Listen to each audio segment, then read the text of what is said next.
making money, making money. Boom. Ah! You nearly scared me half to death.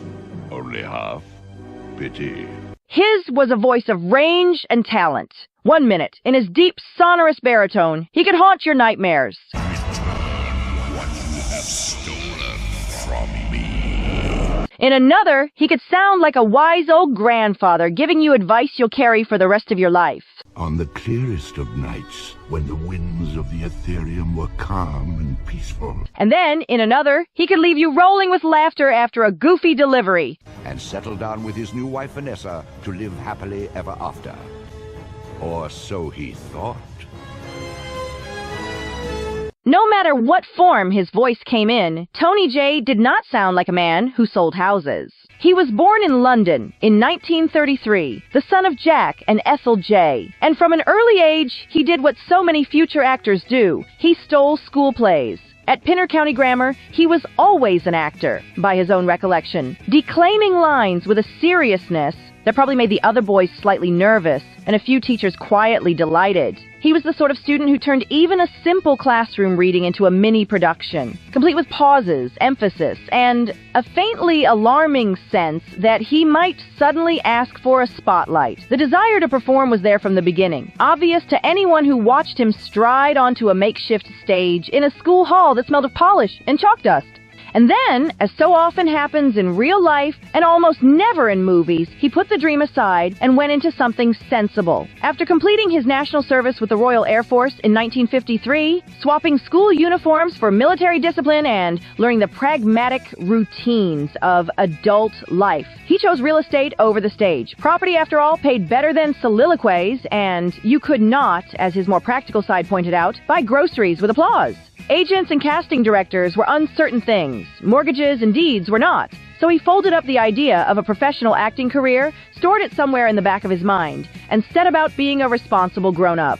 For a while, that seemed to be that. He built a respectable business in England and kept acting on the side, slipping into amateur productions the way some people slip off to golf or weekend fishing trips. Even while measuring plots of land and discussing interest rates, he found his way back to rehearsal halls and makeshift dressing rooms, trading his suit jacket for stage costumes after hours. The voice was there, of course, impossibly deep, smooth as polished mahogany, with a rasp that sounded like it had been seasoned in a Victorian fireplace, as if it had spent decades rolling around old theater rafters before deciding to live in his throat. When he delivered lines, even in a modest community production, it sounded as though an entire theater company had suddenly acquired a very distinguished guest star. But in the London of the 1950s and early 60s, Tony J was, on paper and in polite introductions, a man who knew square footage and closing dates. He discussed terraces and semi-detached houses, not czars and tragic heroes. Clients saw a tall, well-spoken gentleman who could explain the finer points of a lease. Only those who happened to catch him off duty, standing under stage lights in a village hall, would have guessed that behind the calm exterior was an actor quietly waiting for the right moment to step fully into the life his voice seemed to promise. Then, in his 30s, he did something wonderfully impractical. Having heard that the South African property market was ripe with opportunity, he packed up his sensible life, his ledgers, and his best suits, and moved to South Africa in the mid-1960s to expand his real estate work. It sounded like a carefully considered business decision, the sort of move a prudent man might make after studying market reports and exchange rates. In practice, it turned out to be the most theatrical decision he could have made. Within 3 months of arriving, before the dust had really settled on his new life, he was on the radio playing a blind FBI agent in a detective serial called Sounds of Darkness. One moment he was inspecting properties, the next he was navigating fictional crime scenes using only his voice and a script. A lesser man might have called this a detour, a temporary indulgence before returning to proper work. Tony quietly recognized it as destiny in disguise, turned fully to face the microphone, and didn't really look back, privately acknowledging that real estate would never be able to compete with the thrill of stepping into a new character every week. South African radio in those days was a playground for voices, and Jay treated it like an advanced conservatory and a laboratory rolled into one. His days were spent building deals and managing clients, but his nights were spent being everyone else: detectives, cabbies, narrators, crooks, crooks, and the occasional mild-mannered everyman who sounded suspiciously like a Shakespearean actor having fun. He acted, wrote, and directed radio plays for Springbok Radio, the South African Broadcasting Corporation's commercial station, slipping into roles with that same dry relish and slow-burning wit that later made him famous in animation studios and sound booths across the world. In the comic series Taxi, he co-wrote the scripts and played Red Kowalski, a wisecracking New York cabbie who seemed to have driven every street in Manhattan and argued with every passenger along the way. It was proof that his voice was not limited to stately villains and ancient gods. He could be earthy, exasperated, even silly, and still sound utterly convincing. He announced, narrated, and sold things too, voicing commercials for banks and brandy and cigarettes and anything else that needed a touch of authority. If there was a microphone and a script, he was ready to see what that baritone could do with it, stretching it like a musical instrument and learning precisely how much menace, charm, or humor he could pack into a single line. He took on the challenge of adapting The Avengers for radio based on the stylish British TV series of the same name and treated it as both a technical puzzle and an artistic opportunity. Faced with the problem of turning a show famous for its quirky visuals and impeccable tailoring into pure sound, he came up with a narrator whose wry, skeptical commentary stitched the episodes together and acted as the audience's amused guide. The narrator's ironic asides, delivered in Jay's unmistakably thoughtful tones, bridged the gap between what viewers had once seen and what listeners could now only imagine. It was an early sign of how his instincts worked. He didn't just sound authoritative. He understood how to use that authority to guide an audience through a story, to let them know when to lean in, when to laugh, and when to shiver a little. In those studios surrounded by scripts and sound effects, he slowly refined the timing, phrasing, and musicality that would later make his animated villains and narrators so memorable. By the time he returned to Britain in 1973, the real estate man had quietly given way to the professional actor, as if the sensible career had simply been an early draft of his life. Television noticed almost immediately. He played a czar in Fall of Eagles, a role that allowed him to deploy his natural gravitas while wearing a beard of suitably imperial proportions. If Austria sent an army against If us... the Austrian army attacks us,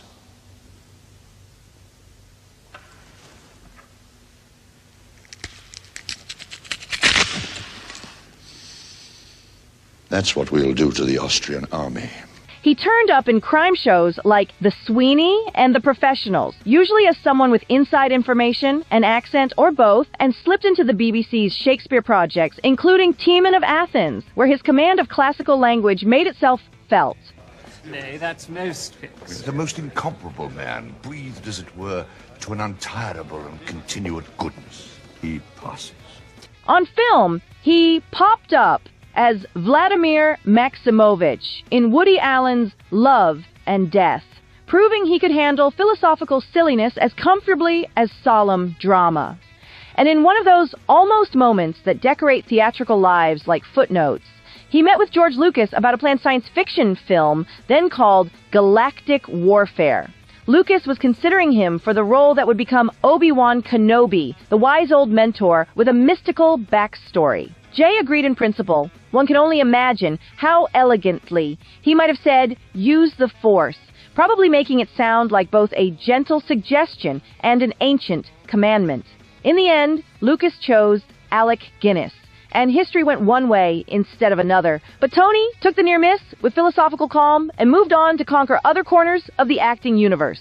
If the universe had denied him a lightsaber, it at least offered him Shakespeare, which for a classically minded actor was a reasonably fair trade. On stage, he built a solid reputation, playing roles like Jaggers in Great Expectations, at the Old Vic, and Shylock in The Merchant of Venice.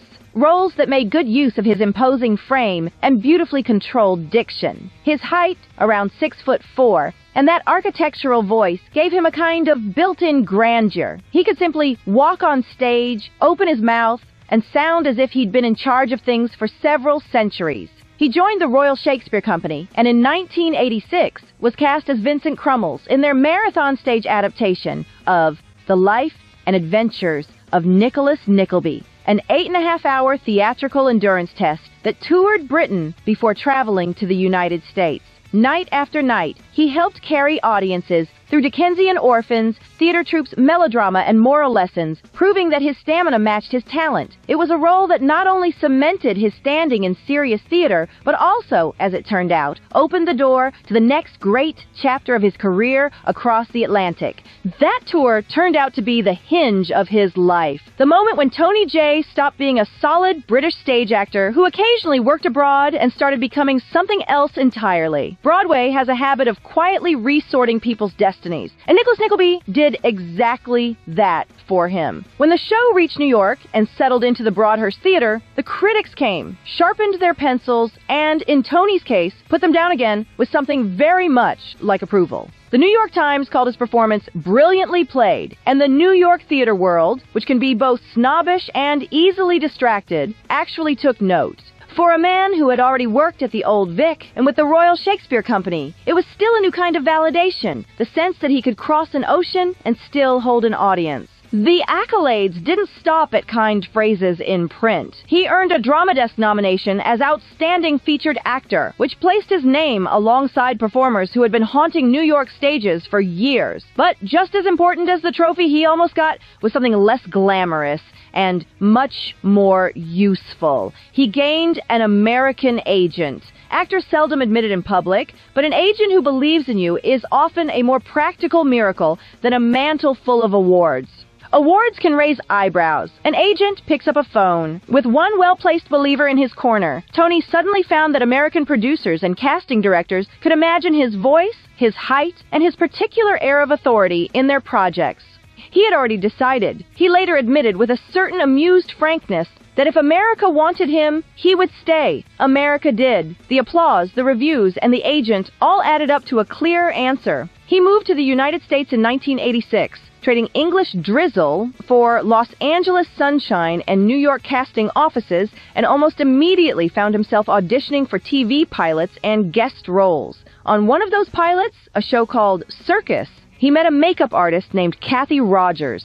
Between takes and touch-ups, professional politeness quietly turned into something warmer, and she would in time become his second wife. It was fitting that a man whose face so often belonged to stern doctors and scheming aides on screen should find love sitting in the makeup chair. The transplanted Londoner became a U.S. resident, and later a naturalized citizen, folding a new nationality into his already well-traveled identity. He slipped into that comfortable but highly competitive niche of character actors who are never quite stars, but never quite off the screen either. The kind of performer who seems to live in syndication and reruns, appearing on multiple channels at once if you happen to be home on a weekday afternoon. If you watched enough television in the late 1980s and early 1990s, there was every chance you would encounter Tony J 2 or 3 times in a single evening, wearing different suits and speaking with slightly different levels of menace. On camera, he played doctors, judges, rabbis, sculptors, mysterious officials, and men whose job titles sounded either very important or very suspicious. He had a talent for inhabiting authority figures who seemed both impeccably educated and deeply untrustworthy. In Twins, he appeared as Professor Werner, the kindly scientist who helps explain Arnold Schwarzenegger's improbable existence, delivering absurd exposition with impeccable seriousness. In the 1987 TV series Beauty and the Beast, set partly in the tunnels beneath New York City, he played Paracelsus, a villainous mastermind whose schemes seemed designed to give his resonant voice as many ominous monologues as possible. Ah, the first commandment. But they'll never catch me. I'm much too clever for them. He turned up in The Golden Girls as a Hungarian sculptor who managed to be both charming and slightly alarming, the very picture of cultured European intensity descending on Miami. Oh, women can be so silly. They think because you are an artist, you must also be a great lover. He appeared in Night Court, where his natural dignity bounced amusingly against the show's broad comedy. Fielding, I do not wish to waste your time, so I'll get right to the point. I understand you've been seeing my daughter.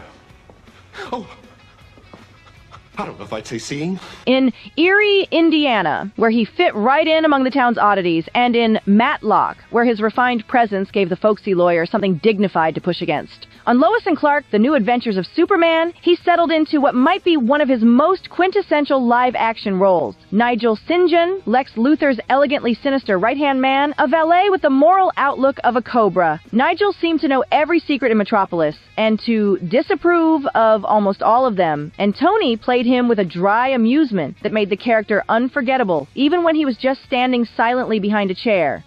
Well, sir, I thought you'd be rather pleased to hear that the LexCorp Air Conditioning Division did make a 2,000% profit over the last 3 weeks.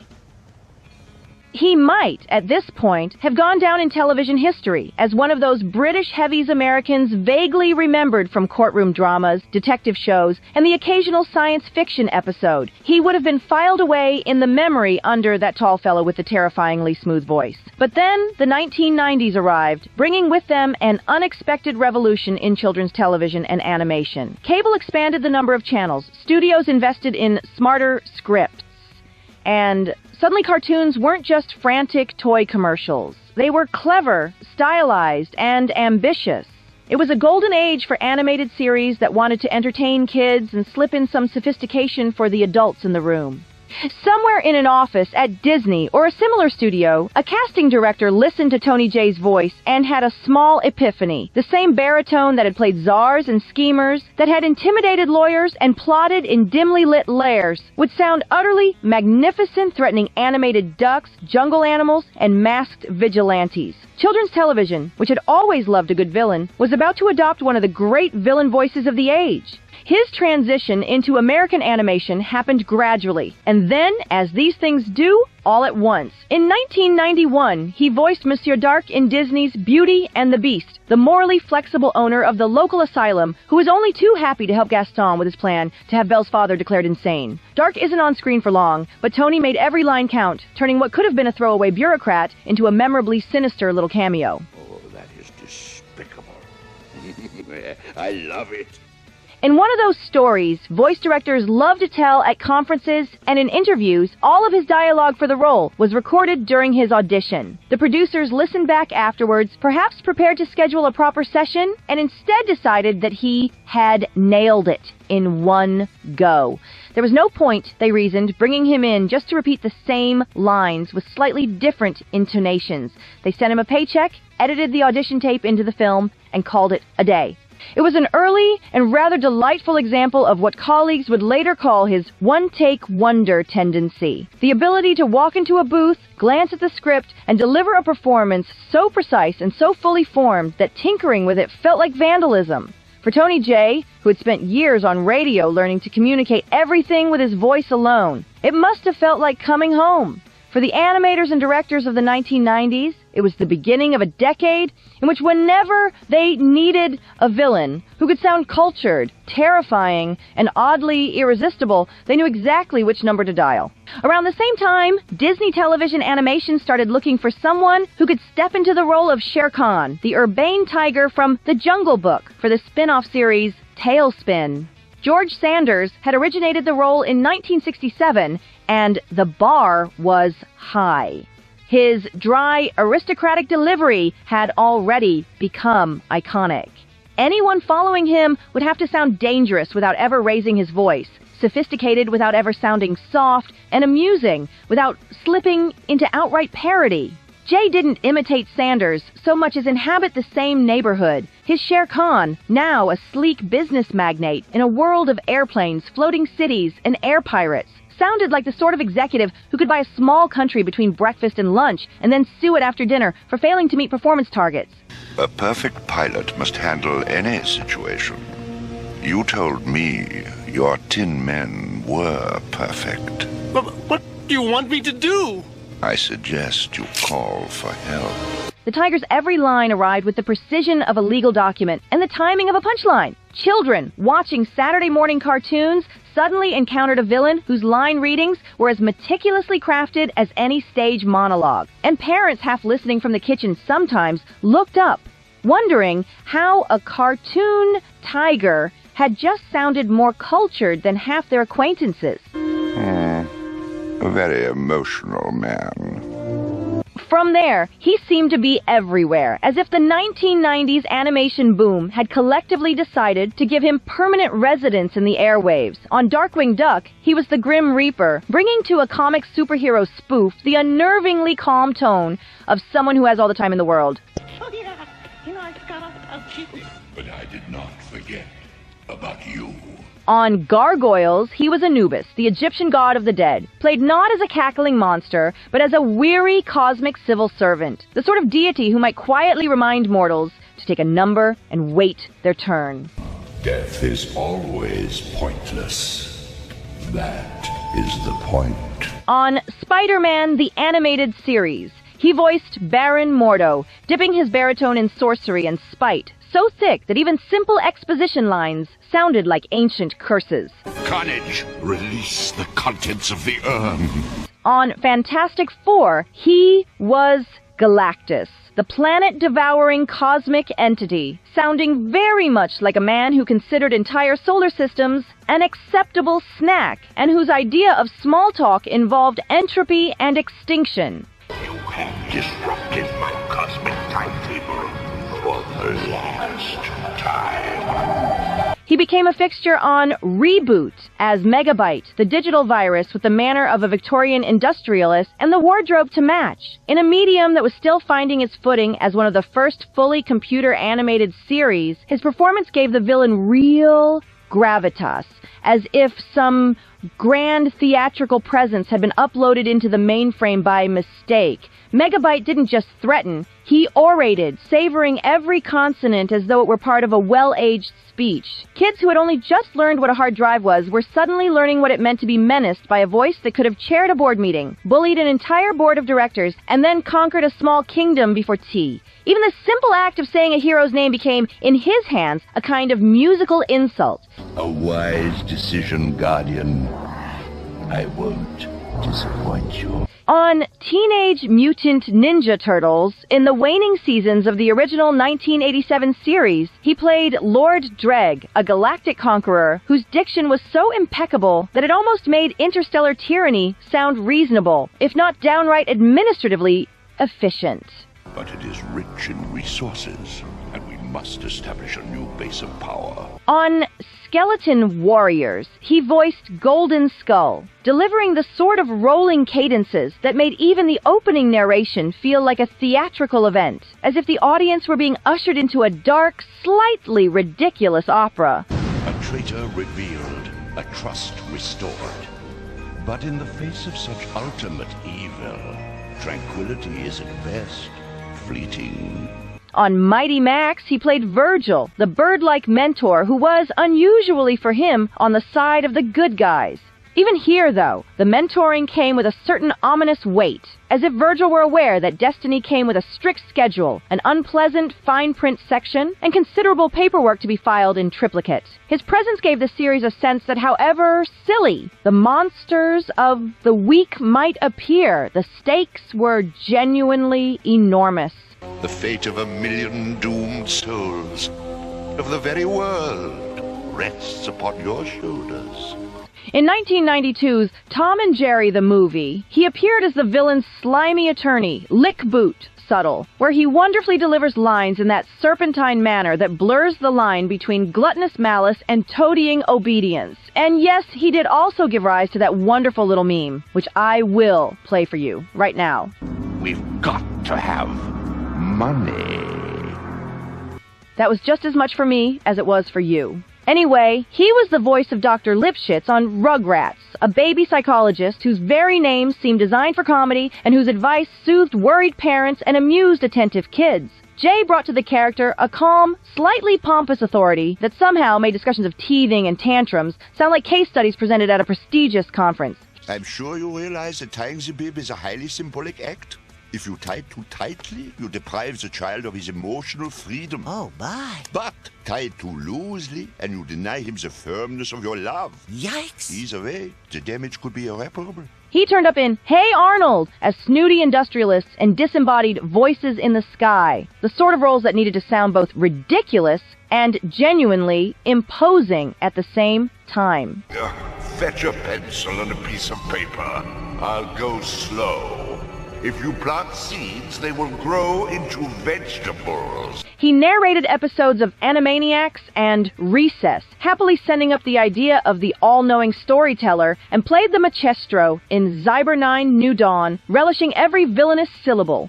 Even with the full resources of the underworld, Renard can't bring me Zyber 9. He lent his tones to Johnny Bravo, Buzz Lightyear of Star Command, The Tick, and a small constellation of other shows that filled the after-school and Saturday morning schedules of 1990s America, so that flipping channels at random gave viewers a decent chance of encountering his voice within a few minutes.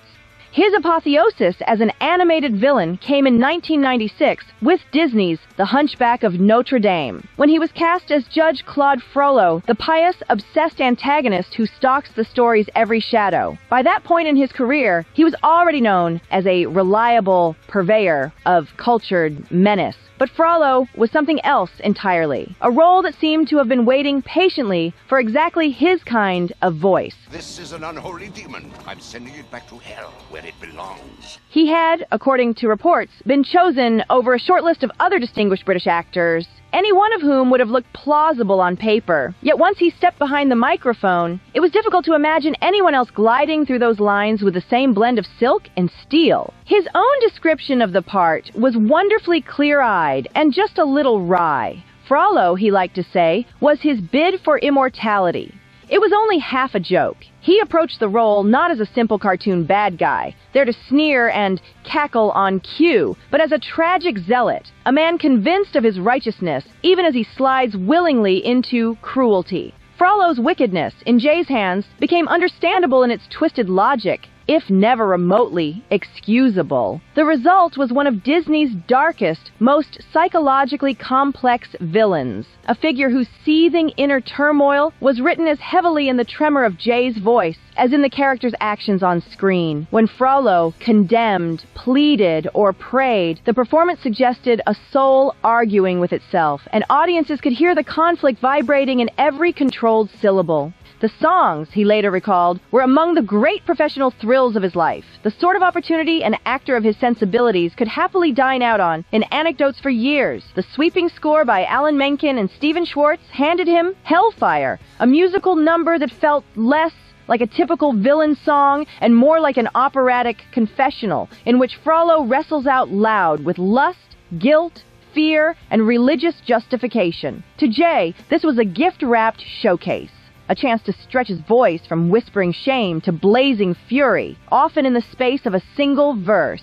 It was not, strictly speaking, standard children's fare, and many unsuspecting parents found themselves listening in astonishment as this robed authority figure sang about damnation and desire in a Disney film. Yet the sequence became a landmark for animated storytelling, proof that a cartoon could tackle thoughts and emotions usually reserved for adult drama. It also became one more reason that an entire generation of children, watching from living rooms and cinema seats, would grow up with Tony Jay's tones echoing somewhere in the back of their imaginations, filed permanently in the brain under, "This is what a truly serious villain sounds like." He wasn't only in front of the Saturday morning set or nestled in the family movie shelf. At the same time, he was quietly colonizing the rapidly expanding world of video games, which in the 1990s was evolving from beeping sprites into full-blown interactive epics.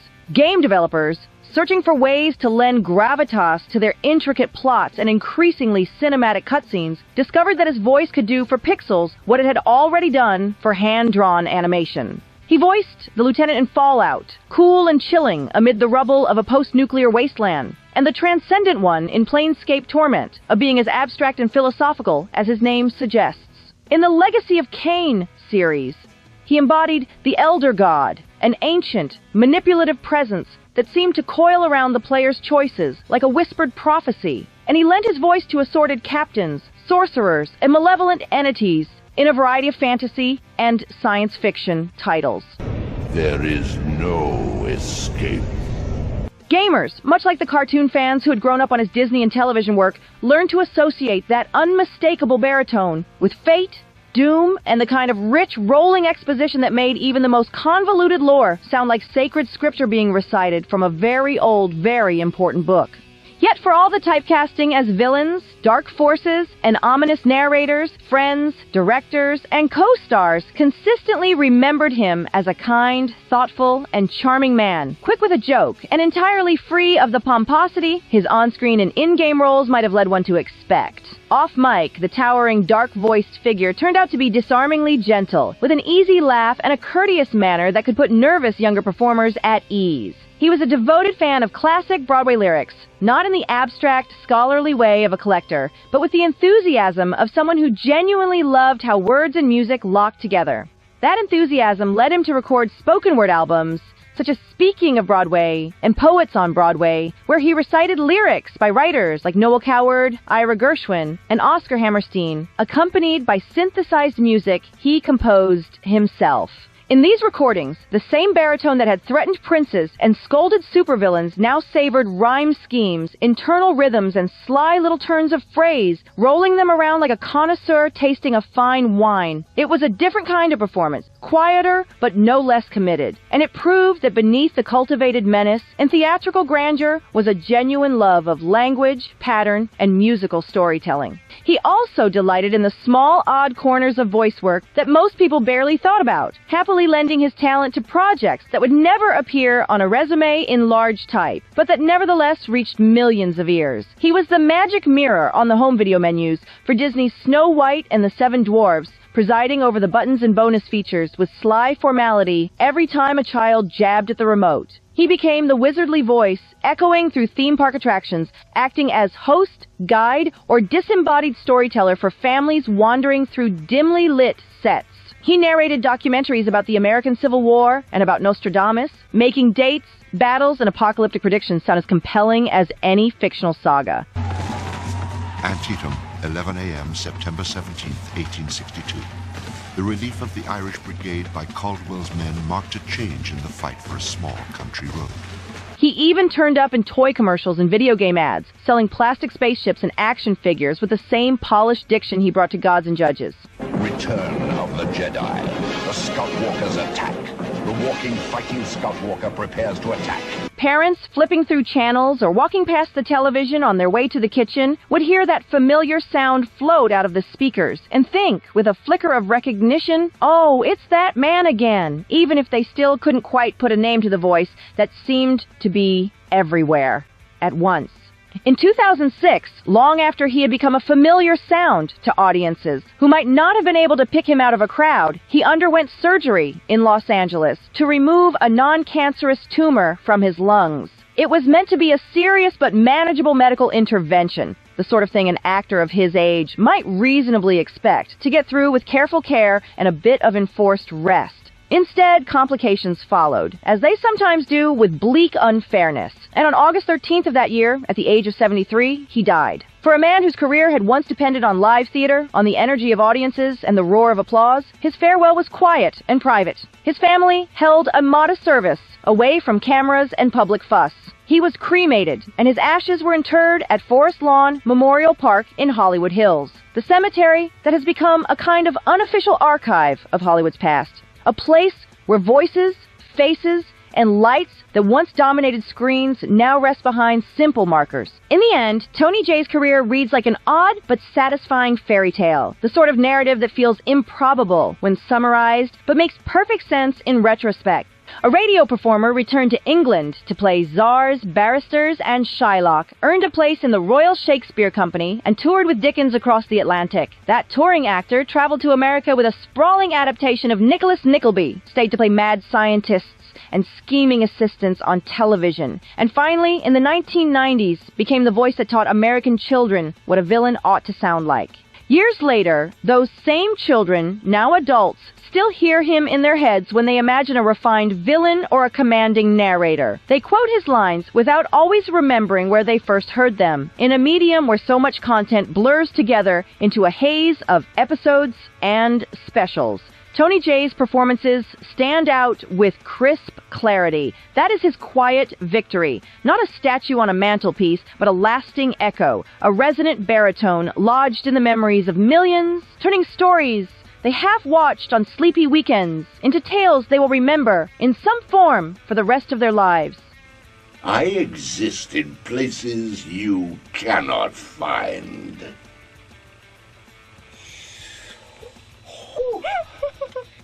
Oh, I think I need a bathroom break. Come along, let's sing, where the joy will bring. Tune into the beat, feel the magic, it's true. Channel 1 lines on X, we're here just for you, for you.